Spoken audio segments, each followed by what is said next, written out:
On the heels of the Big Ten's announcement of their massive TV deal, the Ohio State football team announced a few things going on internally of their own, as a few players lost their black stripes over the weekend. Who are these players? How many players lost their black stripes? We'll discuss that and a whole lot more today on Locked On Buckeyes.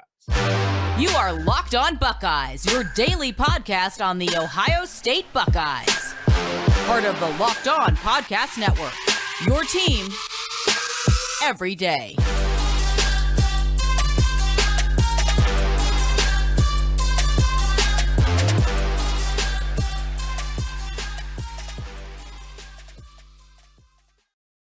What is up, Buckeye fans? Welcome back to another episode of Locked On Buckeyes, part of Locked On Podcast Network. I'm your host, Jay Stevens, also the host of the Jay Stevens Podcast. It is Monday, August 22nd in the year 2022, and I want to thank you for making Locked On Buckeyes your first listen or first watch of every single day. On today's episode, we will discuss Urban Meyer returning to college football on the TV side of things and what the college football playoff can learn from the Big Ten Conference. But before we get to any of that, over the weekend, big things happening over the weekend at Ohio State, as there's probably going to be a Saturday's practice, a little scrimmage involved, and players have the possibility of losing their black stripe. Not saying it has to happen over the weekend during a scrimmage, but we know a few more happen and are taken off on those days. As for Buckeyes,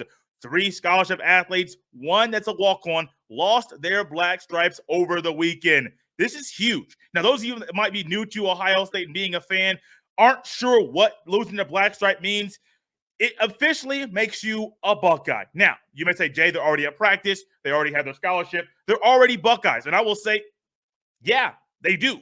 But this is more of a badge of honor. This is more of you crossing off everything on your prereqs list. You do things in practice. You impress the coaches. You can lose your black stripe and officially become a Buckeye. First player up, Keon Graves.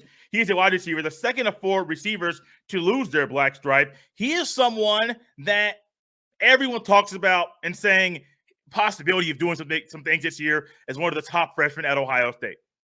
But we all know how things have gone at Ohio State lately, how the talent has gotten better. Our talent coming in just keeps getting better year after year after year. So you might really think, like, can he get on the field? Probably more of a special teams role, but Keon Graves losing his black stripe right now, it's huge. And he already said he wants to establish himself as a leader at Ohio State. And he had this to say back in February about this very thing, quote, "That's one thing I want to do. We push guys. Make sure they do everything right. Make sure we're doing everything right first off, and then just from there, we keep pushing them," end quote. To have an incoming freshman make those comments about him and his desire to be a leader at Ohio State and also describing how to accomplish said goal, it's huge, man. I love it. Keon Graves lost his black stripe. Next up was a running back. He's the second summer enrollee to lose his black stripe during spring or during training camp or fall camp.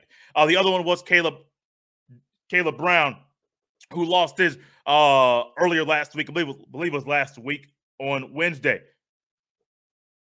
He also was someone that was heaped praise, that was talked about as someone who is going hard, full speed during practice, just got on campus, and is already doing some huge things right now when it comes to what he is doing and how quickly he is going and hitting things during practice at Ohio State. And here's something he had to say in regards to working hard and how he wants to improve quickly. Quote, "I feel like I'm getting better each and every day. Everything Coach Alford's doing is for a reason, for sure. Obviously, his track record, all the backs he's coached have done very well. So obviously, he knows what he's doing. And I just tried to make his coaching, I just tried to take his coaching to make a better player," end quote. Dallin Hayden, I was a fan of him when he committed to Ohio State. I could see some of the highlights and some of the things that he does on the football field, saw his makeup, saw how he was constructed, how his body is constructed. And I said, yeah, that's a guy I want on my team. That guy right there, that's a guy one on my team. And Dallin Hayden, I'm glad he is in Columbus right now doing some big things. Next up, the other scholarship player, Kenyatta Jackson, a defensive end, the third summer enrollee to lose his black stripe, the second, Dallin Hayden, and then, of course, the receiver we mentioned earlier in Caleb Brown. Kenyatta Jackson is one of those players that you talk about someone that can possibly do some things this year in the offseason and could possibly be someone that can turn some heads. Kenyatta Jackson, the one thing is, he has numerous players at his own position that are, one, Caden Curry has been there longer on campus than him. But then you have players like Zach Harrison, Javonte Jean-Baptiste, Tyler Friday, Zach Harrison, Jack Sawyer, that's what I meant to say, and then JT Tuimoloau, who are above him in the depth chart, and all look to get more playing time than Kenyatta Jackson. That does not mean he will not do big things in Columbus. Last but not least, we have Mr. Jupe Mitchell. He's a second-year player. He's a walk-on. He is the only walk-on to lose their black stripe over the weekend. To date, these players, I'm going to list them off in their year, how long they've been at Ohio State, have lost their black stripe. Transfer, Tanner McAllister. He is a grad transfer from Oklahoma State. Kai Stokes, a freshman safety. Caden Curry, just mentioned him, a freshman defensive end. Transfer, Trip Trainum, running back transfer, now playing linebacker from Arizona State. Jair Brown's lost his. CJ Hicks. Zach Herbstreit, second-year player. Yes, he's son of Kirk Herbstreit, a tight end, lost his black stripe on August 17th. Caleb Brown, Keon Graves, Dallin Hayden, Jupe Mitchell, and then Kenyatta Jackson round out the players that have lost their black stripes recently. Zach Herbstreit, and Caleb Brown lost theirs last Wednesday. And then the last four that I mentioned, Graves, Hayden, Mitchell, and Jackson, all lost theirs on Saturday during Saturday's practice. Losing your black stripe is huge. Losing it and officially becoming a Buckeye is a great accomplishment. Urban Meyer coming back to college football might not get the same buzz as losing a black stripe does for some of the players or maybe some of the fans, but I still think it's something that's interesting based off some things that have happened in Urban's life recently. Why is it interesting? What happened? Urban back to college football, I have no problem with it, and I'll tell you why next, right here on Locked On Buckeyes. BetOnline.net is the fastest and easiest way to check in on all your betting needs. Find all your favorite sports and events at the #1 online source for odds, lines, and games. Find reviews and news of every league, including Major League Baseball, NFL, NBA, NHL, combat sports, esports, and even golf. BetOnline continues to be the top online resource for all your sports wagering information, from live in-game betting, scores, and podcasts. They have you covered. Head to BetOnline today or use your mobile device to learn more about the action happening today. BetOnline, where the game starts. Thanks again for making Locked On Buckeyes your first listen every day. The ultimate college football preview is here. A 7-episode preview with college experts, local team experts, and Odyssey college football insiders. It's everything you need to be ready for the college football season in one spot. Search for Ultimate College Football Preview on your Odyssey app, the YouTube, or wherever you get your fine podcast. Urban Meyer's return to college football is something that many fans, you might be one of them, have an interesting thought about. Some of you might not be fans of Urban Meyer coming back to college football and saying, well, Urban, what you did over there in Jacksonville, buddy, that kind of puts you out of the running for what could be a good return to the television for Fox or the worldwide leader or CBS, wherever it may be. Urban, you kind of put yourself in a bad light to me. And now, based off the things you did in Jacksonville, I'm not so fond of you, not as fond of you as I used to be. But I personally think this is a good move for Urban. I think Urban kind of needs something right now to kind of change, if he can, the public perception of him. Urban kind of needs something at this point in time to change how people like you and I think about Urban Meyer when we hear his name. Now, when I hear Urban Meyer's name, I might think of college football coach. I might think of national championship winning coach. I might think of a guy who's been at a few spots, been somebody that dominated in the SEC and the Big Ten. I can think of a lot of things. I don't think about the NFL when I think about Urban Meyer. I do not. You might. Recency bias or just it's what's in your mind. That may be you. I don't think about the guy who didn't coach a full season as the Jacksonville Jaguars head coach. I don't think about that. That's just me. I'm one person. And so with it just being me, I completely understand if you're someone that says, well, Urban, you were there. You did some things there. You were fine there. But when you get to the next level, you weren't fine. You kind of embarrassed yourself and got caught on Front Street at your own restaurant doing some things that you probably shouldn't be doing based off most people and how they view things that happen in that area. You shouldn't be doing those things, Urban. So I don't think you should be back on TV. But when it comes to Big Noon Kickoff, many people that watch that show religiously, I am not one of them, they said there was a drop-off in analysis and really personality when Bob Stoops stepped in after Urban Meyer stepped away. With Big Noon Kickoff now going to be on site, going to games this year, almost every week, I do believe they're going to be going to games. First game is going to be, I believe it's at Texas. I believe it's Alabama versus Texas down in Austin. I would love to be at that game.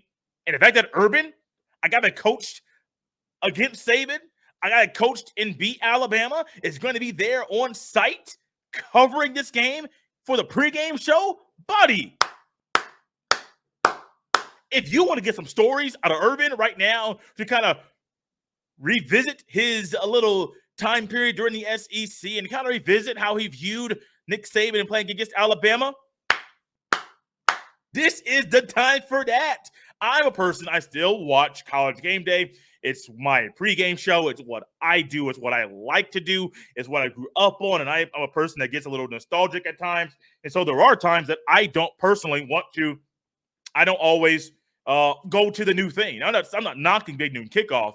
I watch Reggie Bush play. I watch Matt Leinart play. I watch Urban Meyer coach. I watch Brady Quinn play. I watch all these guys play and coach. Something about College Game Day, y'all, that gets me every time. So Urban going back to college football, it's not a bad thing. It's not a horrible thing. Honestly, I kind of expected it. I didn't know when it was going to happen. I didn't know what network was going to sign him. I didn't know any of those things. But all I realized is Urban and Fox already had a relationship. Urban and Fox already had success together. Urban and Fox Fox allows Urban to simply be himself. Don't step outside of his comfort zone. Don't do things that he does not like to do. They allow Urban and they allow their analysts and their talent to really just be themselves the entire time. Man, I think that's perfect for what Urban Meyer brings to the table. Now, there will be people, there may be times that people might make some comments about Urban going back to college football and Urban being somebody that you have to kind of not worry about, but kind of you want to see, like, where's his headspace? Is this a temporary thing? Is this something that you kind of just have to figure out on the fly? Is Urban going to be here for a little bit and then hop and go back to coaching? We have to see. The last two times we've seen Urban on TV, the one time ESPN was there for 1 year that he went to Ohio State. Another time, most recently, he was there for a little bit with Fox, and then he went to the NFL. So his track record might tell us he's probably going to go back to the NFL. He's probably going to go back to coaching. I mean, it's possible. But I think this is great, man. I mean, Lee Corso is not going to be doing game day forever. I think he's 85, 86 years old. We all know Lee Corso at ESPN had a stroke. We all know Lee Corso's personality is perfect for that station. But I do think they have been trying to work in different people for the time period when Lee Corso can no longer work on the TV to get somebody younger, fresh, or maybe a coach. I believe ESPN actually hired Dan Mullen to be a studio analyst, and he might be someone that you might say, hey, this personality, the people might love him, and we might want to see what's going on there. No, David Pollack, has had a bigger role of late on ESPN College Game Day. So these are all huge things. These are all things we have to look at and discuss when thinking about what Fox is doing to compete with the worldwide leader. With NBC and CBS going to be a bigger contributor to college football coverage, that's going to lead to more jobs. Will NBC have a pregame show leading into the primetime game on Saturday night once they have Big Ten games? I don't know. They might. That could literally be more eyeballs there. Will CBS Sports They didn't do it for the SEC. They don't do it for other sports. But they tried to find a way to do bigger things with the pregame show for the Big Ten once they have Big Ten football games broadcasting them every single week. They might. It's not a bad idea, but it might happen. And so when I think about all these things, as I have to replug in my charger on my laptop so my laptop does not die. When I think about all these factors that go into what we're discussing right now, I ain't got no problem with Urban Meyer doing what he's doing. I have no problem with Urban Meyer going back to the college football. I have no problem at all with anything going on with Urban. I don't. I like it. Urban is great for college football. If you want to talk about the dirt people have and how some people have done some bad things and have really embarrassed themselves, maybe some things that they did while they were coaching or off the field, you might want to investigate all these coaches that you might say you love. You might want to investigate all these personalities that you say you love, because I guarantee you, if you want to go back into the history of a lot of these athletes and say, ooh, what do they do wrong? Or, ooh, what do they do wrong? Or, ooh, what do they do wrong? I guarantee you, not everybody, but you can find a lot of stuff on some people that you love that you might think, oh, they have done nothing wrong throughout their entire career. I get it, y'all. I understand it's new. What Urban Meyer is currently doing, going back after doing something recently that rubbed people the wrong way, where there were some things coming out that he said during practice that rubbed people the wrong way. And honestly, I don't think Urban's perfect. I know Urban's done some things wrong. I would never say that. But I also don't think he doesn't deserve a second chance. And if Fox says, or we talk to him, and he's fine to come back on the pregame show and add to what we already have going on, add to it once again, y'all, I'm not an executive. I am not that. I haven't talked to Urban. If they say he's okay, bring him back. It's great for y'all. It's great for college football fans, and I'm here for Urban back in college football. The Big Ten made a massive announcement last week that the college football playoff can learn from. What part of said announcement can the CFP add to their next contract? We'll discuss that next right here on Locked on Buckeyes.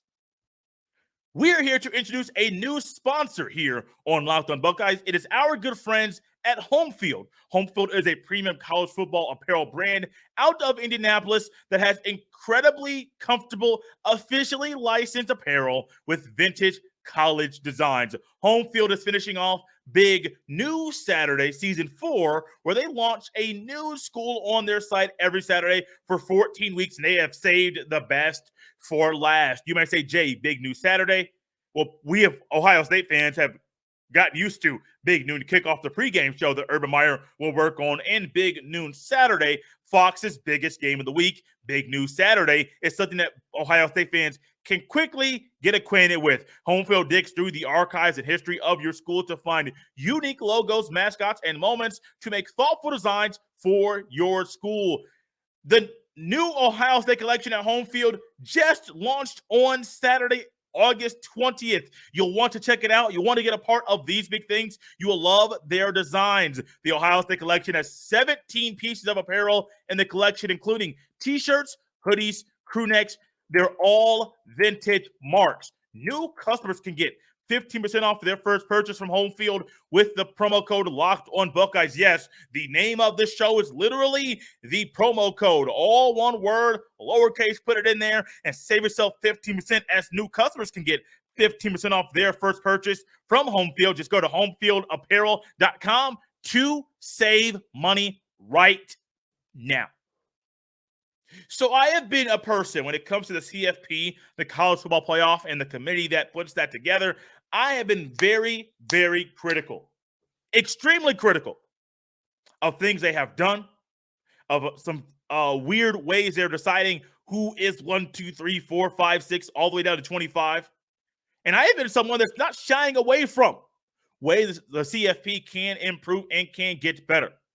I do personally believe the CFP has made a weird decision to go all in with the ESPN, but this is something that the BCS did as well. But remember, The BCS and CFP, they're very similar in their makeup. The one difference is the BCS has a poll, the CFP has people. But who runs this? The conferences run this. So who's the one to blame for the one mistake I'm going to pinpoint? The conferences, the ADs and commissioners of the ADs of the schools and the commissioners of said conferences.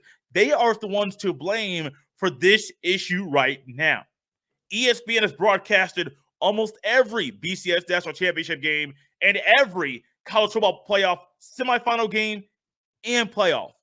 But as the Big Ten recently reminded us, if you want to get all the money you can, if you want to be somebody that is doing phenomenal things right now in the ways to get more money for your product, don't be all in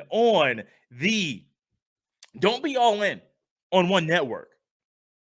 You see that how massive this Big Ten deal is. This is just a conference. 7 years, $7 million was the first report that I saw. I saw another report that said it was $8.05 billion. I mean, this is a lot of chunk of change. And what do we see? The Big Ten went away from the only cable network that would broadcast games. The Big Ten went away from ESPN. Now, it eliminates ABC, who has been broadcasting Big Ten games since the 60s. But outside of that, what else do you have?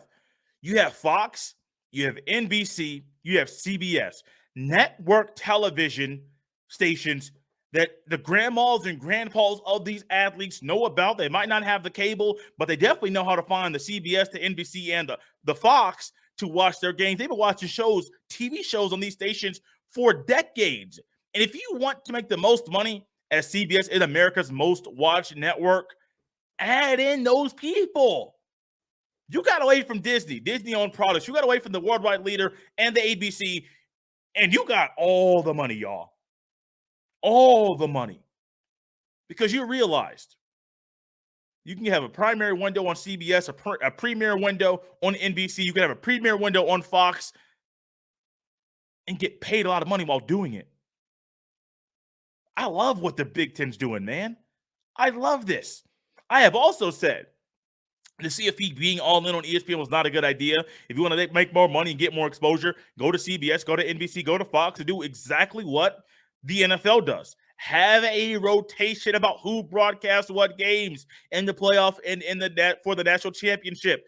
Have a rotation. All these networks have guys that can call these games. Even if you say NBC does not have a top-tier broadcast team for college football, okay, how about you simply go to the NFL and bring in Mike Tirico and Chris Collinsworth? I know you might say, Jay, they're NFL guys, not college. I don't care. Mike Tirico's phenomenal. I love Chris Collinsworth. Many of y'all might say Jay's crazy for saying that about Collinsworth, but I don't care. I think he does a phenomenal job at what he does. Now, I'm not someone who's going to say Jack Collinsworth, who's going to call Notre Dame games, should call the Natty. No, sorry.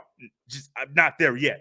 Jason Garrett should be someone who works for NBC, should be someone that calls games for the Natty. I have not heard Jason Garrett call one game, so I am not going that far. But what I will say is this. I have no problem with the Big Ten going down this road to get more money and to have more premier windows. And I think the CFP can learn from the Big Ten and simply say, they're doing things outside of the norm. They're getting people that have been broadcasting games for decades and saying, hey, let's go back to college football, who broadcast these games prior to ESPN coming around and really going all in on the college football.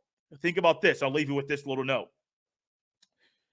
So I recently went back, this is a while ago. I've watched this game in pieces numerous times. It was the 96 Fiesta Bowl, I believe, the 95 National Championship game where the Nebraska Cornhuskers ran over the Florida Gators. On the call of that game was Jim Nantz. CBS. College football fans have gotten so used to ESPN doing this, they forget how long CBS has been around and how long CBS and maybe even ABC have been broadcasting these games. So if you think about a time the CFP might add CBS back to the fold, it wouldn't be the first time broadcasting a national championship, nor would it be Fox's first time broadcasting a national championship if they add Fox back to there, because Fox broadcast the BCS national championship game a few times during the mid to late 2000s. So it wouldn't be anything new. I still think it would be a wise decision a huge move in the right direction for those involved. The Big Ten did a massive thing, adding some network television stations. The CFP can learn from them and do that for themselves to make more money. Guys, out of here on this Monday. Glad to be back with you. Got a few things coming up this week and a big guest. I've already recorded the interview, just trying to find the right time to put that here on the show. You can follow me on Twitter at jstevens07. You can also send all of your emails to jstevens317 at gmail.com. We're out of here on this Monday. Make sure you check out Locked On Big Ten, just like Locked On Buckeyes. They are both free and available on YouTube and wherever you get your fine podcast. Locked On Big Ten takes you on the conference with a local expert and its host, Nate Dickinson, in 30 minutes or less every single day. You want to learn more about Ohio State's opponents in the Big Ten Conference?